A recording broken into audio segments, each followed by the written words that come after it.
Okay, we're going to try something a little different tonight. The government sent me on a series of missions down to Jamaica. And fortunately, on the first one, they took me to what would become my favorite place on the planet. And then on subsequent trips, I had the pleasure of introducing that place to my team members who were different on every trip.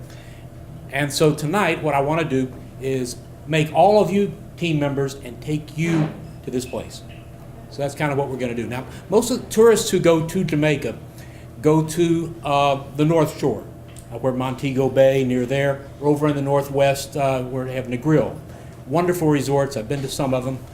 But my business was mostly in and around Kingston, which is down on the south side of the island, a little right of center. And so that's where we're going to go. I prefer Kingston. It has many charms to the city, and also you don't feel coddled. I like having to be alert when you're out in the world. Then you can pat yourself on the back when you get back to the hotel.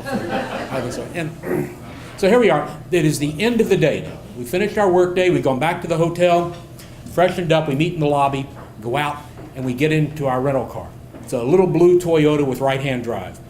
And we're in the center of the city, so we're going south, zigzagging through the streets down to the coast road and turning left, going east now, and just as we get past the buildings of the city and the neighborhoods, there is a road going off to the right, out into the ocean, seemingly.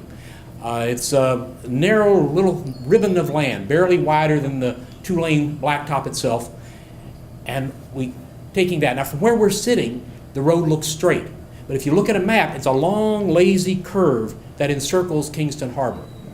And we get out about halfway, and then this little ribbon of land opens up like a snake that swallowed a puppy or something. And that's where they have Norman Manley International Airport, which is how we came in, how we're going out of the country, but not today. We go past that, and then there's a stand of shrubbery or short trees, tall bushes, I don't know, dark green leaves and like that. And as we draw abreast of this little mini jungle, you see there's a break in the foliage, and we turn in there, and we're in a parking lot. The parking lot is to a single-story brick building, and it's a hotel out there. But we're not going in the hotel. We're going around behind. Behind the hotel, there's an outdoor bar where we get glasses of assorted fruit juices and rums, and we take them down to sit at a table closer to the water. And as we sit there, off to the right is the sea blue water of Kingston Harbor. Beyond that is the skyline of the city. And in front of us are the planks of a pier, and tied up to the pier are 5 or 6 yachts, because that's who the hotel caters to, is the yachting crowd. And we sit there in the warm breeze, and the sun is sinking low. And just about the time the sun gets down behind the yachts, and those little nautical flags on the diagonal ropes become little filters for the light in various colors. And about that time, when there's second round of drinks, somebody, maybe it's you, says, it doesn't get any better than this. And the rest of us agree. This is great. Here and there. And then as the sun gets down and the sky turns charcoal gray and the lights begin to blink on in the city, it's time to leave. We're going to eat dinner now. But we're not going back toward Kingston. We're getting in our little car, and we're driving out to the very tip end of this little ribbon of land. Look, we're going to what used to be called the wickedest city on the planet, or wickedest city on earth, they called it, Port Royal. Back in the day, this was a city built for and catering to the pirate trade. And anything a pirate wanted when he came ashore was for him there. Up until one day in 1682, when there was a giant earthquake, and 2/3 of the city just fell into the ocean. It kind of ruined business. But as we get out there, you can see that what's left are these little narrow streets, much like the old streets in Europe, and the buildings all squashed together.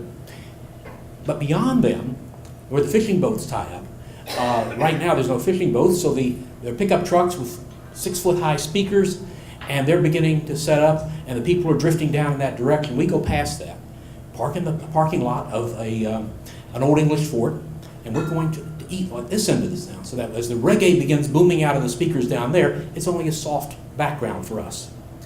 Now, none of the buildings are big enough to house a proper restaurant. So they move the tables and the chairs out onto the sidewalk. Now, looks like they picked them up at a swap meet or something because nothing matches. But it doesn't matter. We sit down at the tables, they get handwritten menus, and we can order the catch of the day. Personally, I recommend the lobster curry. But get what you like. And while we're waiting, we can have a red stripe beer or a shandy or a Fanta, whatever you like.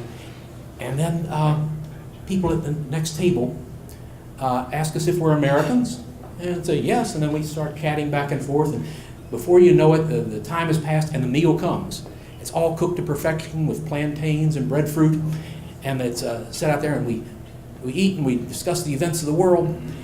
And about the time we're full of our drinks and we're full of the food and we've solved the world's problems, it's time to go. And as we get up to leave, one of our new Jamaican friends asks if we've noticed what time the tide comes in.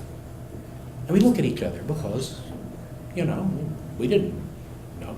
And so they wish us good luck, and we go get in our car. Now, it's later in the evening, so we're not surprised that there are no other cars on the road. We do notice that there are no street lights. There's no lights at all on this road, and no reflective white stripes either. Oh, it's okay. We're driving along. We get down to the airport again, and it's closed for the night. That's cool. We drive along, and we're still chatting and reliving the evening and the events that were going on. And then there's something funny about the road. The funny thing is that there is no road anymore. It is water. Everywhere. And so we stop the car, and open the door. And it's only a few inches deep. And then the question is, do we wait here for the tide to go out?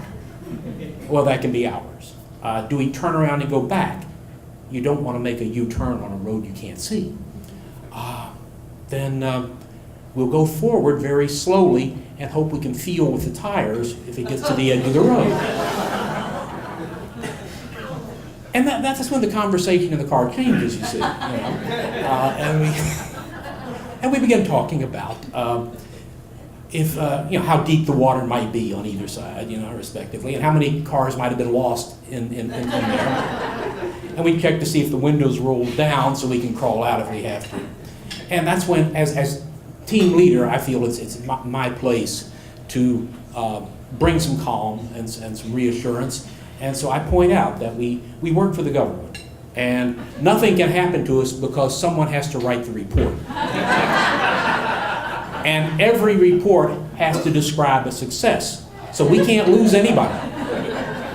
And I know some people like to put have to put their trust in God to save them, but God has a spotty record, whereas bureaucracy is always with you.